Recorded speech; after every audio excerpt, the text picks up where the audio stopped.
Ka ati mena he kaimahi toi koe, te rāpea he pai te pūrongo e whai ake nei māhau.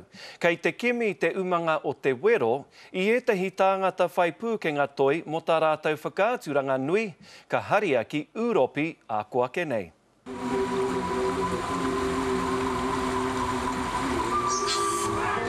Ko te kapa o te wero tēnei e kawe ana i te ao Māori ki mua i te aroaro o te ao.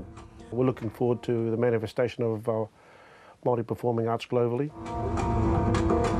I te marama o haratua i te rātau, ka whakaterea te kamupene o te wero i te āporonui i Amerika. How fortunate we should have a building in the mecca of entertainment, the crossroads of entertainment in New York and Times Square.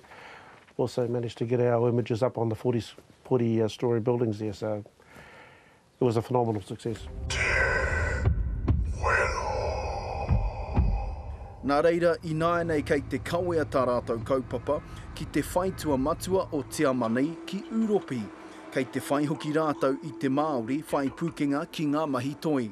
New York was one thing and Europe is another, so we're looking to build that to the next level.